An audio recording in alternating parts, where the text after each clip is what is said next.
mais les gars est-ce que xam ngeen ni Barça mën na doon champion d'Espagne suba rek incha allah si kaw bu Real Madrid gañewul matcham contre Espanyol de Barcelone. voilà avant ma si ñëw nag gars yi maa ngi ziar waa zone P bu baax a baax incroyable tey waa zone P yéen a wóor jàmm si yéen waa zone P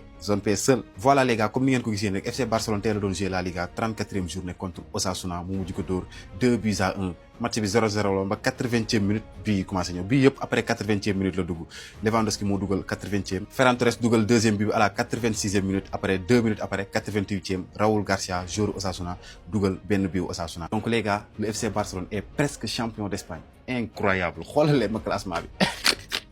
le Barça est à 14 points du Real Madrid. incroyable gars yi vous ne rêvez pas de 14 points la Barça rawee Real actuellement gis ngeen ko nii 88 points la am Real Madrid topp si am 74 points donc Real Madrid suba su defee faux pas bu ndaw su ko defee contre Espanyol de Barcelone maanaam su gañewul rek Barça est sacré champion d'Espagne.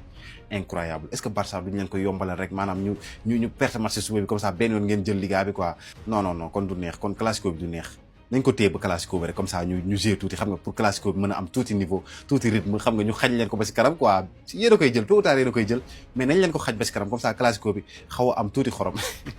Real su defee match nul suba wala défaite Barça day gagné officiellement Liga bi. moo tax ngeen gis joueur Barça yi doon jubilé noonu bi match bi jeexee. mais tey ku seetaan match bi ba mu jeex 90 minutes te nelawoo complice na. waaw un match pourri un match boo xamante ni kenn xamul lu muy sax mais le plus important. victoire 2-1 et on a 3 buts soo xoolee baax baax ci 30 dernières minutes yi. xool leen bu baax baax biñ mi-temps on est à la 55e minute deuxième mi-temps possession xam ngeen Barça toujours mooy ëppale mais xool leen expected goal Barça 0,51 ñi 0,8 grosse occasion ñi ñoo ëppale sax occasion Barça premier mi-temps amul benn occasion bu dangereux. résultat soo leen gisee tey jii nii Joan Garcia nekk tey homme du match c'est mérité ça montre carrément que tey jii nii il a fait un très bon match il a fait de très belles erreurs je peux dire que tey moom moo nekkoon suñu homme fort. mais gis nañ bu baax bi pas allemand dafay changement dugal Rashford Frenkie de Jong et Ferran Torres génne Gavi Ronny Bardi ak Dani Olmo gis nañ carrément équipe bi xaw na amélioré tuuti voilà et après ce qui s'est passé gis ngeen ko. un but de Robert Lewandowski qui a joué 90 minutes sur un magnifique centre de Marcus Rashford. deuxième but bi Ferran Torres moo ko dugal qui est en feu actuellement moom aussi deuxième mi-temps la dugg donc ce qui signifie donc ñoom ñaar ñëpp ils ont été décisifs ñoom ñaar ñu dugg deuxième mi-temps muy Ferran ak Rashford mais aussi biir Ferran bi sans oublier aussi la passe de Fermín López magnifique. 14 points la Barça rawee Real après cette victoire moo tax ma wax leen sànq ni suba Real su defee match nul ou défaite Barcelone sera officiellement champion d'Espagne. mais gars am na lu may xeeñ de instant bi dafa mel ne ab xeetu champion moo may xeeñ. instant yi Barça am na provisoirement 14 points d'avance sur le Real Madrid di xaar Real Madrid jouer mu nul wala mu dóor ko Barça jël officiellement Liga bi. benn moment li ma doon wax mooy match Barça bii nii moo nekk match bu gën a nul match Barça yi ci saison yi pour le moment mais boobu c'était avant ñetti ñiy dugg. De Jong Ferran Torres ak Marcus Rashford dañoo dugg rek changer match bi déjà le premier but du match bii bu tax match ubbeeku Marcus Rashford moo def xaaju liggéey bi yëpp su ma ko doon départager moom laay jox 60% jox Lewandowski 40% parce que xool leen position départ première image bi xool leen Lewandowski fu mu taxaw di tàllal loxo Rashford téebal bi xaar ko xool ko ba mu def appel bu baax Rashford teg ko si bopp Lewandowski direct Lewandowski daa ñëw appliqué wu bal bi dugg Rashford cette saison malgré bii mooy première saison avec le FC Barcelone malgré critique yi bëri na malgré wax ji bëri na il est à 14 buts et 12 passes décisives maanaam 26 goals assist sans oublier que bii moo nekk première saison avec le FC Barcelone joueurs yi nga xamante ni seen première saison am nañ chiffre yi bëriwul avec le FC Barcelone donc ak lu ñu ko mënti waxal pour man saison bi mu def avec le FC Barcelone c'est une bonne saison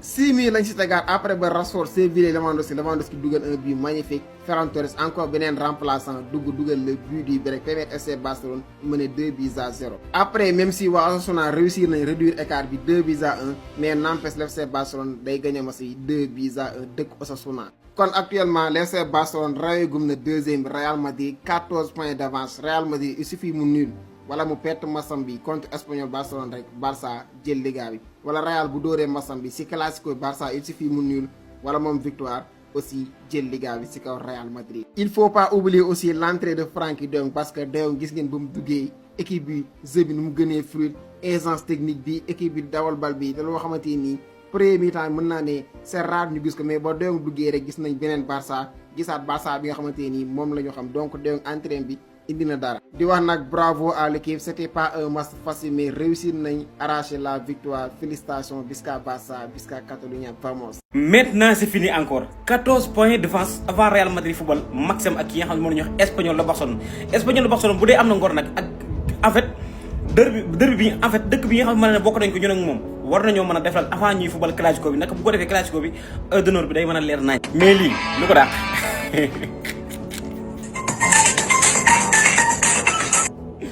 non bënt ji ree jàmm mooy victoire jar na ree jàmm. quelle victoire de côté FC Barcelone vraiment match bu difficile nii en fait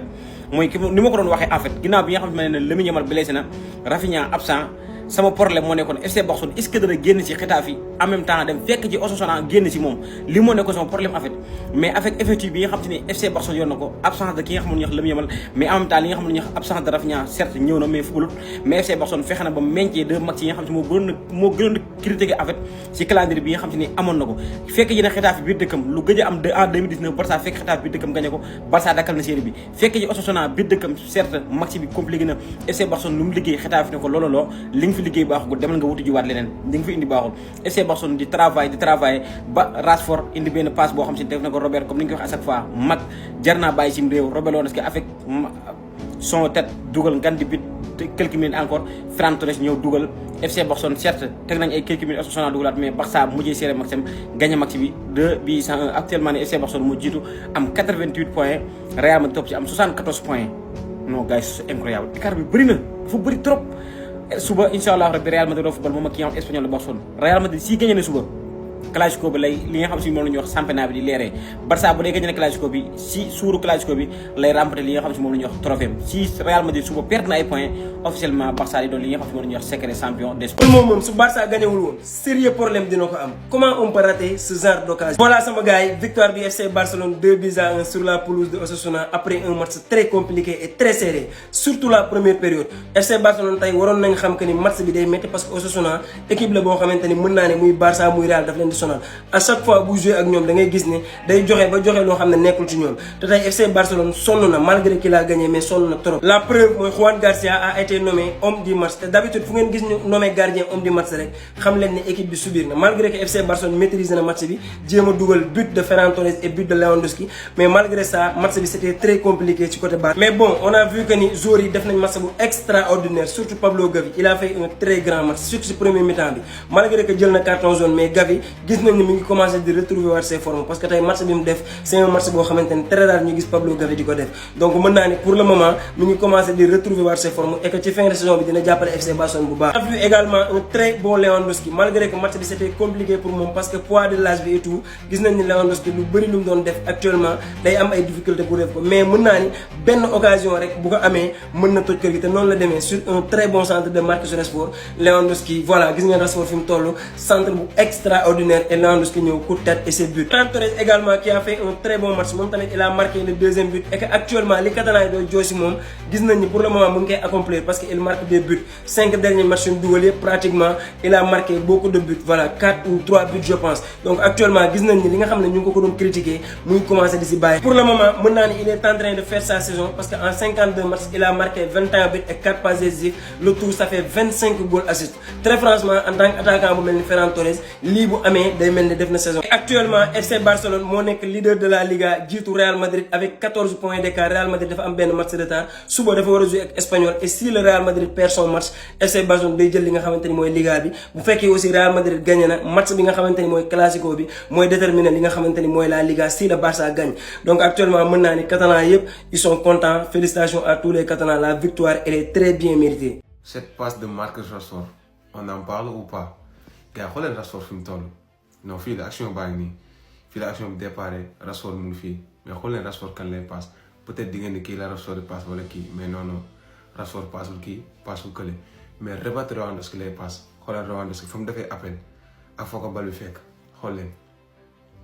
regardez-moi cette passe non mais c'est une dinguerie. Résultat du Barça contre Osasuna 2-1 le Barça prend 14 points d'avance sur le Real Madrid après sa victoire donc Barça match bii di ñëw contre Real match nul ak victoire bu mu si am di jël championnat bi suñu biir dëkk nañ ko nar a jëlee incha allah. Aujourd'hui on a joué avec un Osasuna qui était très costaud défensivement mais heureusement pour ñun on a arraché les 3 points te loolu moo nekkoon le plus important donc voilà Barça est toujours leader de la Liga avec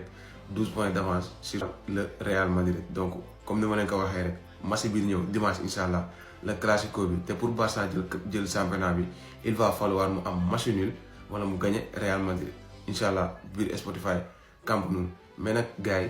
comme ni ñu leen koy waxee à chaque fois rek ñun bëgguñu match nul contre Real classico toujours dañuy bëgg di ko gagné donc pour man dañoo war a gagné classico bi nekk champion d'Espagne incha allah. voilà je pense que boobaa day nekk ñu teg la ko 2 fois car saison bi passé ñoo ko jëloon donc nañ dem chercher ji suñu victoire incha allah vamos jusqu'à Barça jusqu'à Catalunya. classement provisoire baa ngi nii actuellement 16 points moo nekk suñu diggante ak Real Barça mu ngi am 88 Real am 74 donc gars yi mën nañ xaar Real suba contre Espanyol Real bu defee match nul jarul muy am défaite de mais match nul kese Barça sera champion d'Espagne. Nous serons les rois d'Espagne donc Real moom la ñuy xaar suba bu fekkee match nul la def donc du ñu xaar sax mu ñuy dem classico suba nous serons champions. tey comme nu ngeen ko gisee tey Barça moo door 2-1 Osasuna but de Lewandowski et de Ferran Torres. mais nag sérieusement gars yi Lamine Yamal su nekkul ci attaque bi non attaque bi day naze complètement tey sax heureusement bu ñu defee Flick bu mu defee remplaçant yi ñoom ñoo ñëw changer match bi. Lewandowski dugal le premier but une jolie coup de tête avec un bon centre de Rashford dafa dugg il a fait un très bonne entrée def na 2 retraites yu baax kenn fekk fa kenn mu defaat tamit 2 centres deuxième centre bi gis ngeen Lewandowski si la ko dugalee mais une jolie coup de tête. Ferran Torres su ma sañoon moom mooy def si Barça parce que franchement gars yi lu ñu mënte wax mais quand même il marque des buts te moom il monte en puissance ça veut dire que moom nu muy gën a demee day gën a jël expérience te day gën a mën a dugal. donc su ma sañoon moom mooy des Barça même su fekkee après doublure lay nekk sax mais mu des Barça parce que tey gis ngeen dafa dugg il a changé le match ba pare mu dugal un joli but. moom 21 ans kese de mais noo def mu am carton jaune 21 ans kese la am te il a 55 cartons jaunes dans sa carrière 55 cartons jaunes non Gavi mais nañ ko baal loolu. maam ñun suñu saison bi ñun suñu saison moo teel a weex boo ko gis ngeen ma def sama benn pull bu weex ak sama maam néeg bu weex xal. gis nga ni moom da ngay fier ci li nga doon ñun dañoo teel a weex waaw ñun année blanche bu métti nag lañu année blanche wax dañoo teel a année blanche nga xam ne Barça xoolal match bu mu gagné rek dañuy gën a weex Barça di gagné ñuy gën a weex ñun daal daa mel ne nit buñu teg rek dañuy peinture saa yu Barça gagné rek ñu peinture ñu weex saa yu Barça gagné ñu peinture fi ñu toogoon ñoo ngi gën saison baa ngi gën a weex tal ñu toll koy jom nañuy demee rek mais xoolal dara desu fi ñu koy yéeme na damaa gëj a noos sax mën naa gëj a noosee Barça sa championnat te tey noos laa mu xaar benn match nii mais Osasuna dañoo waye dem ba fay temps xam nga di jël ay 2 bi kenn xamul mooy loolu dara sant yàlla rek waaw fi moom lu xew rek da ngay ànd ak yàlla waaw sant yàlla soo xam moom daanaka lu wax tal mais mujj rek day baax incha allah gars day baax waaw dëkkandoo yi nag man waxuma leen félicitation de waxuma leen ko damay bàyyi ba ngeen jël coupe bi ba pare nii jëlagu leen boo rombee vidéo bi te waxoo merci Lewandowski doo vrai fan su Barça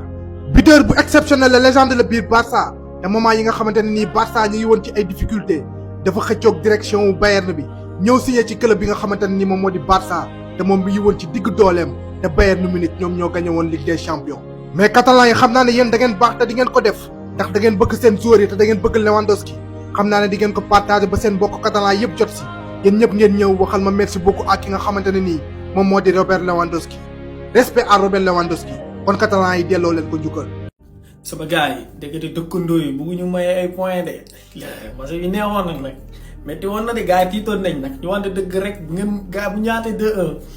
tiitoon ngeen de xam nga gars yi léegi dañoo gagné Real suba ragal naa Real suba mu ñëw de def Barcelone champion Real su perdee suba wala ni la Barça champion xam naa ne nag Real mooy ñëw may leen liga bi benn yoon parce que man sama joueur yi man xam naa leen xam naa nu ñu mel sama joueur yi ñoo gën a ñàkk fayda instant si grand club bi mais franchement bravo catalan yi yéen moom yéen di xeex quoi you know yéen moom instant yi liga bi yéen a ko moom des fois seen coach bi nee na yéen ak Bayern ak Paris yéen a bokk niveau kay ah en tout cas mooy noonu